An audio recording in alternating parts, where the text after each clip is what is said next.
నేను చార్జ్ తీసుకున్నాను.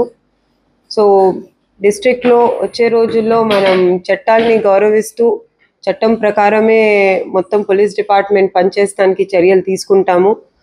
ఈ డిస్ట్రిక్ట్లో నాకు ఇప్పుడు కొంచెం ముందే ఈ రేంజ్లో పనిచేశాను కాబట్టి ఐడియా ఉన్న దాన్ని బట్టి గాంజాయి మీద స్పెషల్గా ఫోకస్ చేస్తాము. ఈ డిస్ట్రిక్ట్ త్రూ ఎక్కువ ట్రాన్స్పోర్టేషన్ ఉందని చెప్తున్నారు. సో దాని మీద స్పెషల్గా నిఘా పెట్టి how can we further improve it అనేది వర్క్ చేస్తాము. ఇంకా అట్లాగే గవర్నమెంట్ అనౌన్స్ చేసిన 100 days యాక్షన్ ప్లాన్లో కూడా ఎలాంటి స్టెప్స్ తీసుకోవాలని తీసుకొని అది ప్రయారిటీగా తీసుకొని దాని మీద వర్క్ చేస్తాం. అది కాకుండా మహిళలు పిల్లలు రక్షణ కోసం కూడా ప్రత్యేకంగా నిఘా పెడతాం జరుగుతుంది. ఇది కాకుండా మొత్తం జిల్లా పోలీస్ యంత్రాంగం కూడా ఇంకా నేను కూడా ఎప్పుడు కూడా ప్రజలకి అందుబాటులో ఉంటాము. ఎప్పుడు ఎనీ డే వాళ్ళకి ఏదైనా ఇష్యూ ఉంటే ఫస్ట్ హాఫ్లో వాళ్ళు డిపిఓకి వచ్చి నన్ను కలిసి చెప్పొచ్చు.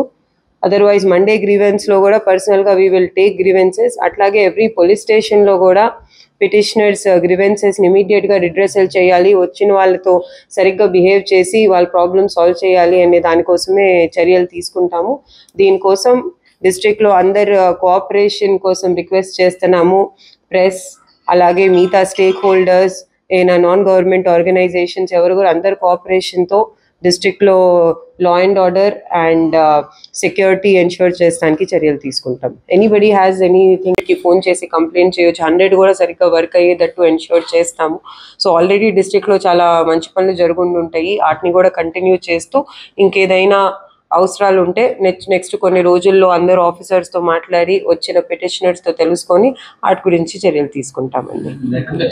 డిస్ట్రిక్ట్లో ఎట్లా ఉందని ఎట్లా అయితే నాకు తెలిసి డిస్ట్రిక్ట్ కొంచెం ఇండస్ట్రియల్ డిస్ట్రిక్ట్, చాలా ఎక్కువ ఈ కంపెనీస్ అవన్నీ ఉన్నాయి. సో అక్కడ నుంచి ఏ టైంలో అయినా ఉమెన్ వెళ్ళేటప్పుడు వాళ్ళకి ఇబ్బంది ఉంటే ఆ టైంలో స్పెషల్గా బీచ్ పెట్టే అవసరం ఉందా, లేకపోతే కాలేజెస్ దగ్గర బీచ్ ఏమైనా పెట్టే అవసరం ఉందా.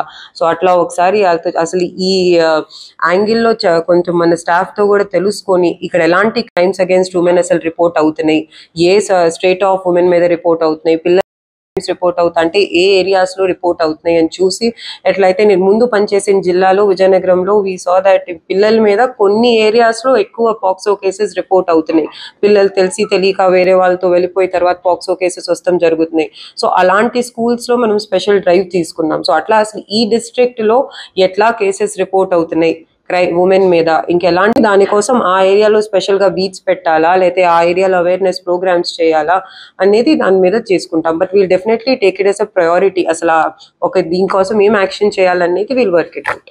సో ఈ కొత్త ఏదైతే చట్టాలు వచ్చినాయో దానికి ఇంకా అవగాహన కలగలేదంటే మనం స్టేషన్ ఇప్పుడు నార్మల్గా అయితే ఇంకా ఆల్ ఎస్ఐస్ అండ్ సిఐస్కి ట్రైన్ చేస్తాం జరిగింది. ఇప్పుడు వాళ్ళ ద్వారా మనం అందరూ స్టాఫ్ లెవెల్ వరకు ట్రైనింగ్ అయ్యేది చూస్తాం. ఇంకా కొంచెం అవగాహన ప్రజల్లో కూడా వస్తానికి మహిళా పోలీసుల ద్వారా ఊరుల్లో కూడా అవగాహన కోసం పాంప్లెట్స్ అవన్నీ కూడా వేయించి వాళ్ళతో మీటింగ్స్ పెట్టేస్తాం. ఎందుకంటే చాలా సార్లు ప్రజలకి కూడా తెలియకపోవచ్చు కదా చట్టాలు మారినాయి, కొత్త చట్టాలు వచ్చినాయి అని. ఇంక ఈ కొత్త చట్టాల్లో కొన్ని సెక్షన్సే మారినాయి, నంబర్స్ మారినాయి, కానీ చాలా మటుకు లాస్ సేమ్ ఉన్నాయి. సో మారిన ఈ సెక్షన్స్ ఏవైతే ఉన్నాయో దాని గురించి అవగాహన కల్పిస్తాం.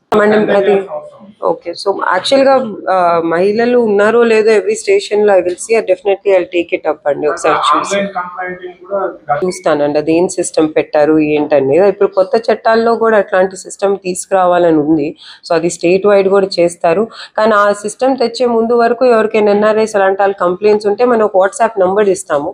ఆ నంబర్కి అయితే పెట్టేలాగా వీ విల్ ఎన్ష్యూర్. మళ్ళీ మీకు కొన్ని రోజుల్లో ప్రెస్ రిలీజ్ ఇచ్చి ఒకసారి నేను అర్థం చేసుకున్నాక ఒక నంబర్ ఏదైనా ఇస్తాం, దానికైతే వీ విల్ టేక్ కంప్లైంట్స్ అండి.